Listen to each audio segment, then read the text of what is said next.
Welcome back to the Chad Hasty Show on News Talk 95.1 FM and 790 AM KFYO.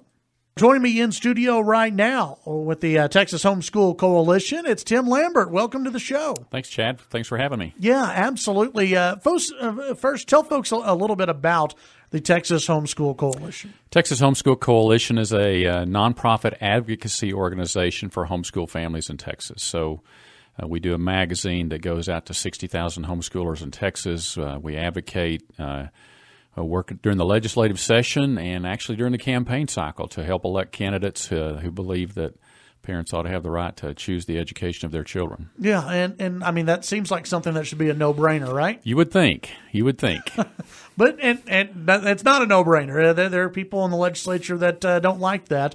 And tonight you'll have a big event happening. We do. We have an event here in Lubbock at the Hodges Community Center at 7:30. We're going to be talking about there was a horrible abuse case in California a few weeks ago, a family who supposedly homeschooled 13 kids. They starved them, shackled them to their beds. They actually lived in Fort Worth for 4 years. Yeah. So, Chad, that's just blown up. We've got people all across the country calling for regulation of homeschoolers, and not just academic regulation now, but they're wanting, annual or quarterly visits to check on these children. And that is something when obviously that a heartbreaking story and just very sad story. But when I heard initially that there's going to be some blowback on homeschool and there's going to be blowback on some of these families. Okay, and I'm not trying to paint what happened in California. I'm not trying to say Sure. or Horrible. minimize it. But how many kids have been hurt by by educators? We see those stories all the time in every single state where you have educators who are sleeping with kids.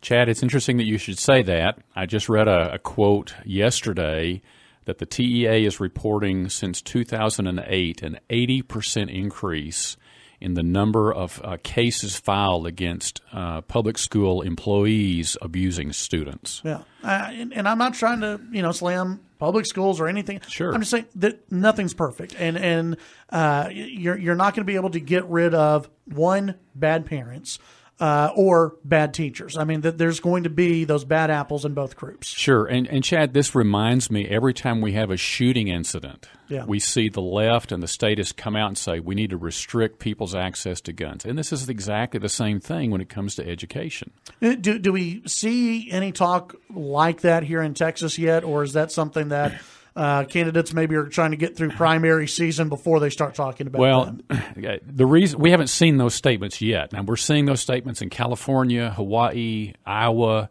Arkansas.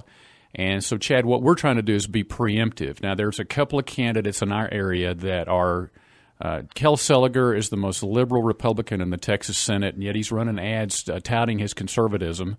And Ken King is the fourth most liberal Republican in the Texas House. He's running ads. Those are the kind of guys that we would expect would support some kind of regulation or restriction of homeschool freedoms. For those who don't know too much about those two gentlemen, what makes them liberal? Because you're right. I mean, you hear ads, and everyone's the most conservative. You're Sure. running in a Republican primary. Sure. You're either a responsible Republican or you're the most conservative Republican. Well, and if you look at Kel Seliger's voting record, I mean, you want to compare that to Dan Patrick, for example. He's on the other end of the spectrum. He's really a lockstep with the teacher groups, the public school advocates who believe we don't want education reform. We don't want more choices for families. We just need to give more money to the school districts. And Ken King falls into that same category. They've both been supported by Charles Butts, who's a big advocate for a public school increased funding, and the teacher groups. So that's they're on the opposite end of the spectrum, and the other issues that goes along with, So my friend Michael Quinn Sullivan, we always like to point out that the people who have a problem with homeschooling also have a problem with the life issue. They have a problem with the fiscal issues, And that would be true of both Ken King and Kel Seliger. Tonight you have an event, but it's not, you're also going other places in the state with That's this. right. So we'll be, so what we're trying to do, Chad, is we're trying to be proactive here. When you get to the legislative session and somebody files a bad bill, it's too late then. So we're going to have meetings tonight in Lubbock. We'll be in Dallas tomorrow night. We'll be in Houston on Friday night. We'll be in San Antonio on Saturday night. So we're trying to activate the homeschool community.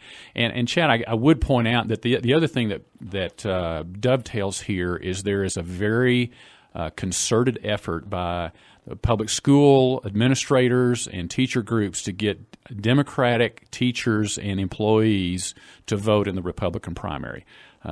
Pratt's talked about that, and it is going on in HD 60. You got Granbury superintendent running against a great conservative, Mike Lang. And so what we're trying to do is help the conservatives and homeschoolers understand we have got to turn out. I mean, the Democrats are hoping and praying for a quote-unquote blue wave. Yeah. We don't want that to happen in the Republican primary. If people would like to attend tonight, is there a cost, and where do they go? It's free to the public. Hodges Community Center, 4011 University. You can go to thsc.org/Operation Mobilize Homeschoolers. All right. Tim, thanks for stopping by. Thanks for having me, Chad. Good to have you on the show.